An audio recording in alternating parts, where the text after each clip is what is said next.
아들 결혼식 보름 남기고 집 팔고 한국행 결심한 중국 중년의 여성. 도대체 한국에서 어떤 일이 있었기에 평생 살아온 고향을 떠날 결심까지 하게 된 걸까요? 지금부터 그 누구도 예상하지 못한 놀라운 이야기를 들려드리겠습니다. 안녕하세요. 제 이름은 장유화입니다. 중국 베이징 외곽의 창핑구에 살고 있는 52살의 여성입니다. 지금은 이혼 후 혼자 살고 있지만 한때는 아내였고 엄마였으며 며느리였고 직장인이기도 했습니다. 한 사람의 삶이라고 하기엔 꽤 많은 이름들을 달고 살았죠. 그러나 그 많은 이름들 중에 자신은 단 한 번도 없었던 것 같습니다. 20살에 결혼했습니다. 당시엔 다들 그랬고 저도 예외가 아니었습니다. 시댁과 합가해 시부모님을 모시고 남편의 삼시세끼를 챙기며 23살에 아들을 낳았습니다. 그 후로는 오직 가족이라는 울타리 안에서 숨을 쉬며 살았던 것 같습니다. 숨을 쉰다기보다는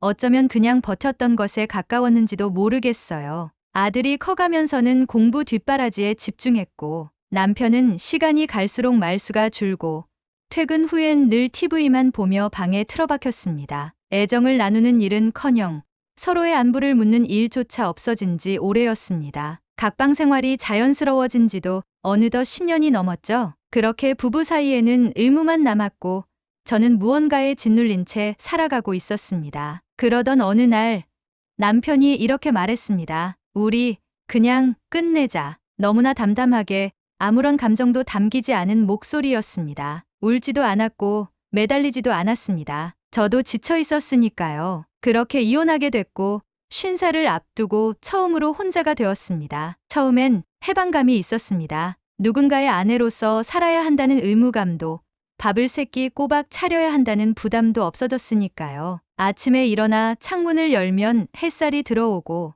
커피를 내려 마시는 그 시간이 마치 오랜만에 맛보는 자유처럼 느껴졌습니다. 그러나 그 자유가 길어질수록 그 안의 고요함이 차츰 저를 잠식해가기 시작했습니다. 제가 혼자라는 사실은 시간이 갈수록 더 선명해졌습니다. 지하철에 앉아 창밖을 보면 반짝이는 도시의 풍경 뒤로 텅 빈 제 그림자가 보였습니다. 시장에서는 점원이 젊은 여성들에게만 안녕하세요.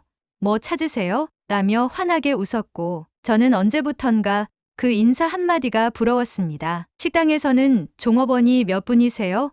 라고 묻지도 않고 그냥 한 사람 식기만 툭 놓고 가버리곤 했습니다. 외로움은 물처럼 스며드는 존재였습니다. 처음에는 모르는 척 할 수 있지만 어느 순간 발목까지 차오르고 결국에는 목을 조여옵니다. 그 외로움 속에서 제 삶은 점점 무채색이 되어갔고 저는 어느 날 거울 앞에 서서 생각했습니다. 내가 웃은 게 언제였더라? 화장대 앞 거울 속 제 얼굴은 낯설었습니다. 피부는 거칠어졌고 눈가엔 주름이 깊게 패였습니다. 입꼬리는 내려가 있었고 웃음을 지은 흔적조차 보이지 않았습니다. 눈물이 핑 돌았지만 울지 않았습니다. 왜냐면 울어도 위로해줄 사람이 없다는 걸 잘 알고 있었으니까요. 그날 밤 아무도 없는 방 안에서 휴대폰을 켰습니다. 유튜브를 켜니 알고리즘이 추천한 영상 하나가 눈에 들어왔습니다. 제목은 한국에서 다시 태어난 중국 아주머니의 이야기. 썸네일 속 여성은 저와 비슷한 나이대처럼 보였고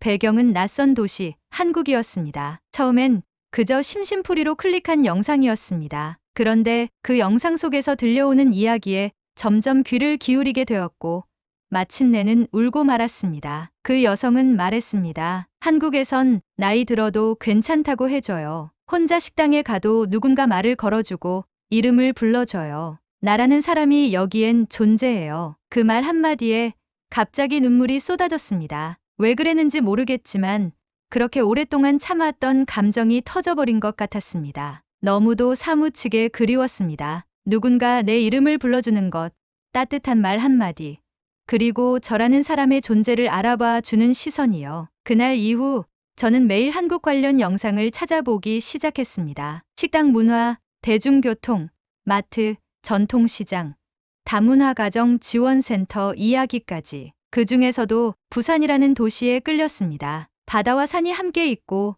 사람들 정이 많다고들 하더군요. 특히 어떤 영상에서는 부산 기장에서 찻집을 운영하는 할머니가 외국인 손님을 딸처럼 챙겨주는 모습이 나왔는데 그 장면을 보며 제 마음이 이상하게 뭉클해졌습니다. 그렇게 며칠을 보내던 중 아들 샤오민에게서 정말 오랜만에 전화가 걸려왔습니다. 엄마, 결혼식 날짜 나왔어요. 보름 뒤에 상하이에서 할 거예요. 그 말에 저는 그래, 잘 됐다는 말밖에 하지 못했습니다. 축하보다 먼저 떠오른 건 내가 그 자리에 정말 있어야 하나라는 생각이었습니다. 며느리가 될 여자와는 통화 한 번 한 적 없었고, 출가한 아들과는 평소 왕래는 없다시피 했고, 연락도 거의 안 하고 지낸 상황이었습니다. 그 순간 저라는 존재가 그들의 인생에선 단지 하객 중 한 명일 뿐이라는 생각이 깊게 박혔습니다. 아들의 결혼 소식을 들었지만 저는 이상하게도 기쁘지가 않았습니다. 오히려 마음이 더 공허해졌습니다. 그때 저는 문득 깨달았습니다. 나는 여전히 누군가의 엄마로 불리지만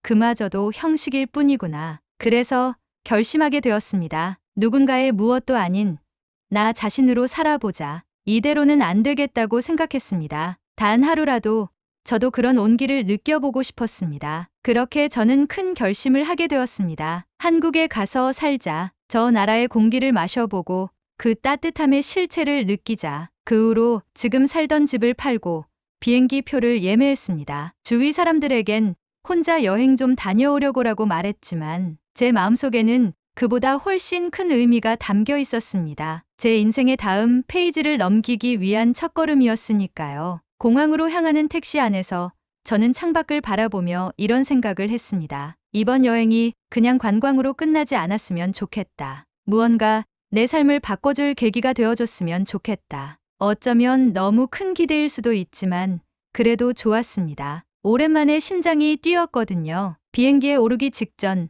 한 외국계 항공사의 직원이 제게 퍼스트 타임 코리아라고 물었습니다. 저는 잠시 멈칫하다가 고개를 끄덕이며 대답했습니다. 네, 처음이에요. 오래 기다린 시작입니다. 김해국제공항에 도착했을 때 제일 먼저 느낀 것은 정돈된 공기였습니다. 말로 표현하기는 어렵지만 베이징의 탁한 공기와는 다른 숨쉬기 편안한 느낌이 들었어요. 입국장을 나설 때까지도 누군가 저를 밀치거나 소리를 지르는 일이 없었습니다. 뭔가 낯선 나라에 온 게 아니라 아주 오래전부터 알고 있었던 조용한 동네에 들어선 것 같았어요. 공항 앞에서 택시를 잡기 위해 줄을 서는데 제 뒤에 있던 젊은 여성이 먼저 다가와 말을 걸었습니다. 여행 오셨어요? 혼자세요? 어디 가세요? 도와드릴까요? 그 순간 저는 얼어붙었습니다. 중국에서는 낯선 사람이 그렇게 쉽게 말을 거는 경우가 없기 때문이었죠. 대개는 경계하거나 피하거든요. 그런데 이 여성은 무례하지 않았고 자연스럽게 친절했습니다. 부산역 근처의 게스트하우스로 향하면서도 제 마음은 반쯤은 긴장, 반쯤은 설렘이었습니다. 혹시 이 친절함이 보여주기식은 아닐까? 내가 외국인이라 특별히 그런 건 아닐까? 하는 의심도 솔직히 있었습니다. 하지만 그 의심은 다음 날 아침 작은 식당에서 완전히 무너졌습니다. 게스트하우스 주인 할머니가 추천해 주신 돼지국밥집에 갔습니다. 작은 간판, 투박한 메뉴판, 허름한 나무 의자들. 딱 보기에도 관광객들이 갈 만한 곳은 아니었습니다. 혼자예요? 라는 물음에 고개를 끄덕이자 중년의 아주머니가 저를 창가 자리로 안내해 주었습니다. 그런데 놀라운 건 밥이 나오기 전부터 시작됐습니다. 아주머니가 물을 따라주며 조심스럽게 물으셨습니다. 혼자 여행 오셨어요? 어디서 오셨어요?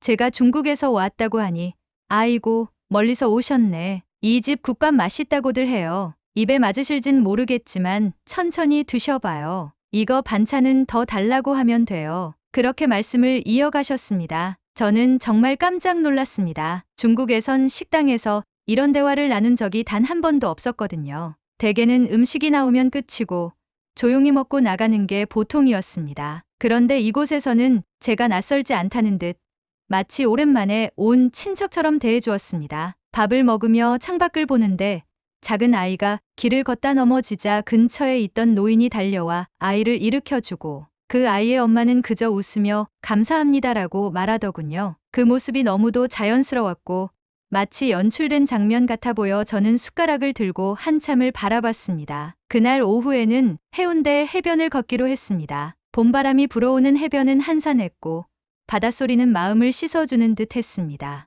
해변에 있는 벤치에 앉아 멍하니 바다를 보던 중 한 노부부가 옆자리에 앉았습니다. 그중 할머니가 제게 관광 왔나? 혼자 보러 다니는 기가? 라고 물으셨습니다. 저는 조심스럽게 고개를 끄덕였고 그분은 마치 오래된 친구처럼 말을 이어가셨습니다. 혼자 다니기 좀 외롭제? 그래도 잘 왔다. 여기 사람들 정 많다 아이가. 뭐든 궁금한 거 있으면 물어봐. 그 말을 들은 순간 저는 입술을 깨물었습니다. 정말 눈물이 날 뻔했어요. 저를 걱정해주는 그 마음이 너무도 진심처럼 느껴졌거든요. 모국에서도 들어본 적 없는 따뜻한 말이었어요. 왜인지 모르게 그 벤치에서 바다를 보며 한참을 말없이 앉아 있었지만 제 마음 안에는 무언가가 녹아내리기 시작했습니다. 그날 저녁 기장 쪽에 있는 작은 찻집을 들렀습니다. 원래는 커피 한 잔 마시고 나올 생각이었지만 그곳은 다른 공간이었습니다. 나무 향기가 나는 작은 찻집에는 이미 몇 명의 중년 여성들이 모여 있었습니다. 그들은 저를 보자 환하게 웃으며 어머, 어디서 오셨어요? 앉아요. 같이 마셔요. 라고 하셨습니다. 저는 처음엔 어색해서 말없이 앉아 있었지만 곧 그분들이 말 안 통해도 괜찮아요. 우리끼리는 다 느껴지잖아 라며 웃으셨고 그 안에 저도 함께 있었습니다. 그날 저는 어쩌면 제 인생에서 가장 웃음을 많이 지었던 날이었습니다. 밤이 되어 숙소로 돌아가는 길, 마음 한구석이 이상하게 찡했습니다. 버스를 타고 창밖을 바라보며 생각했습니다. 나는 오늘 하루 동안 몇 번의 이름 없는 친절을 받았을까? 그 친절은 누구도 바라지 않았고 보상도 없었지만 제가 살아있다는 걸 느끼게 해주었습니다. 한국에서의 여행이 막바지에 이르렀을 즈음 제 마음은 이상할 만큼 평온했습니다. 처음 이곳에 도착했을 땐 하루에도 수십 번씩 의심과 경계, 설렘과 두려움을 반복했지만 시간이 지나면서 저는 조금씩 안정을 되찾고 있었어요. 거리에서 마주치는 사람들의 눈빛이 더 이상 낯설지 않았고 언어는 다르지만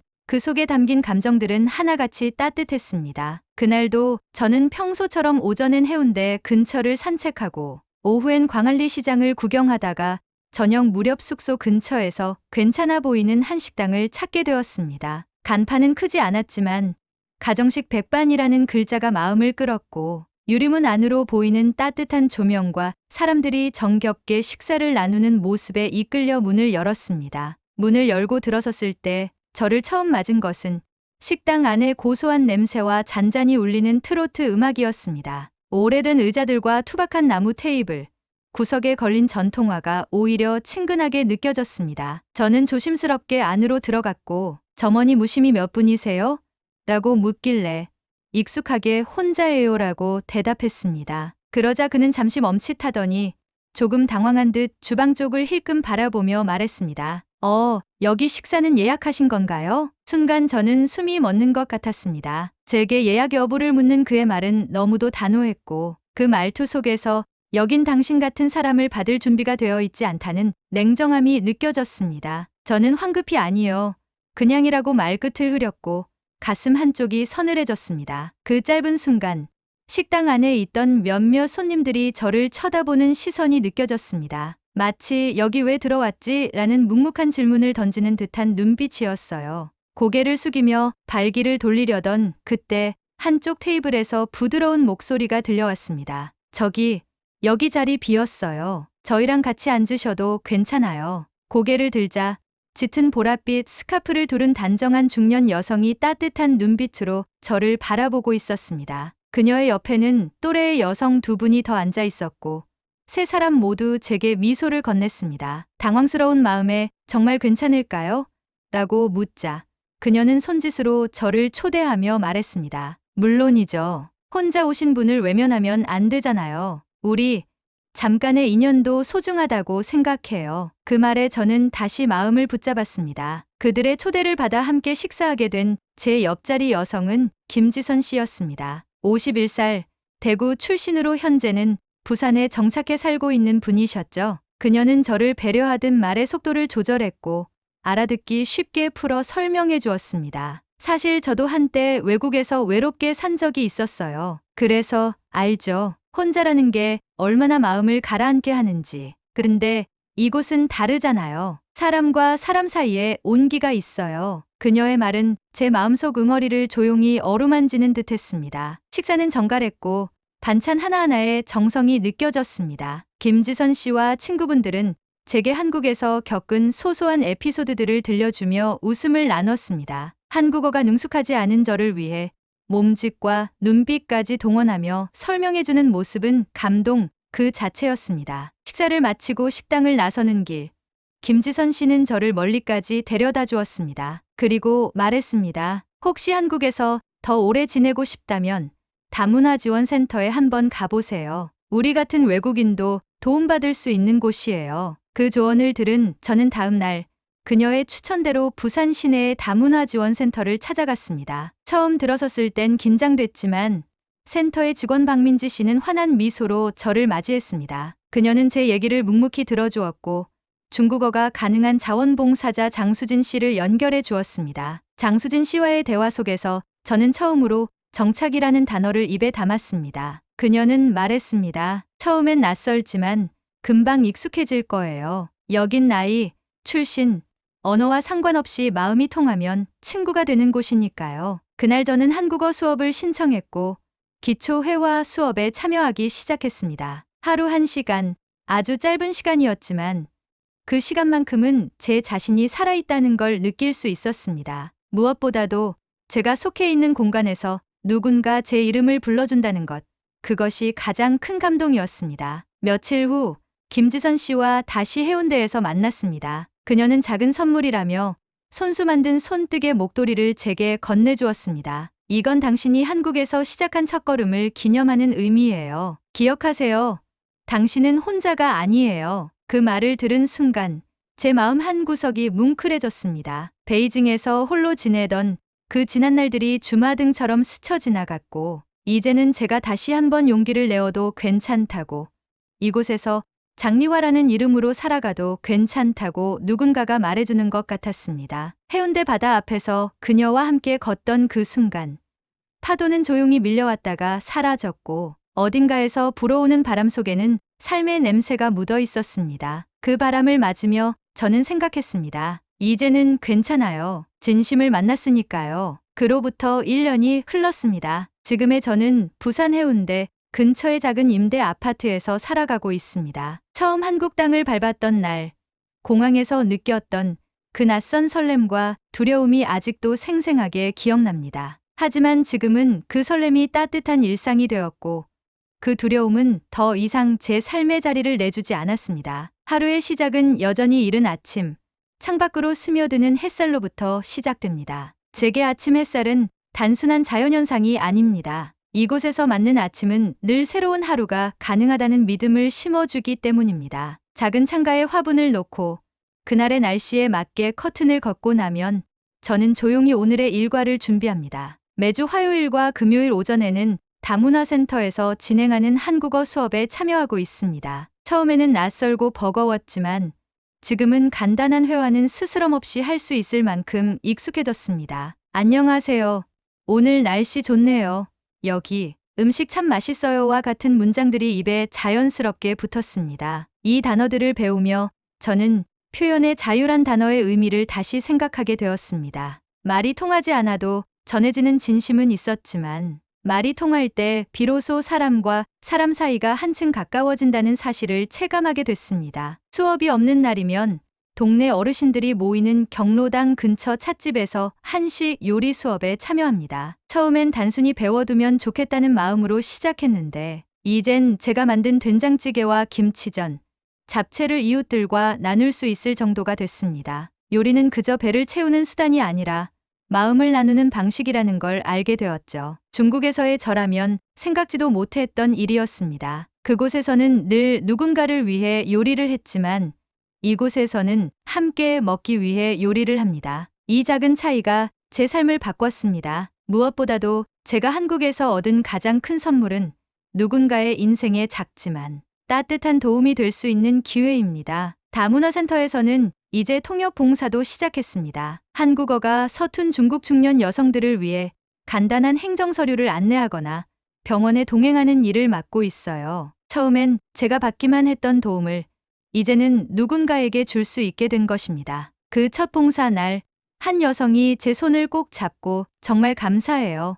언니처럼 느껴졌어요라고 말했을 때 저는 아무 말도 하지 못하고 한참을 웃기만 했습니다. 요즘 가장 자주 듣는 질문은 한국은 어때요? 입니다. 저는 그 질문에 이렇게 대답하곤 합니다. 여긴 혼자여도 괜찮은 곳이에요. 나이라는 벽도, 언어라는 장벽도 결국은 사람의 마음으로 넘을 수 있어요. 가끔은 중국에 있는 친구들에게 한국의 일상을 찍어 보내기도 합니다. 시장 골목의 장사꾼들이 정겹게 웃으며 반찬을 덤으로 주는 모습, 해변에서 해질녘까지 산책하며 대화를 나누는 노부부의 뒷모습, 버스에서 자리 양보를 받으며 머쓱하게 웃는 저의 얼굴, 그 사진들을 보며 친구들은 정말 다른 세상이네라고 말합니다. 그럴 때마다 저는 웃으며 대답합니다. 다른 세상이 아니라 내가 몰랐던 세상이었을 뿐이야. 사실 그 어느 때보다 바쁘고 해야 할 일도 많습니다. 한국어 능력 시험 준비도 해야 하고 비자 연장을 위한 서류도 꼼꼼히 챙겨야 하죠. 때로는 낯선 제도와 용어들에 머리가 아플 때도 있지만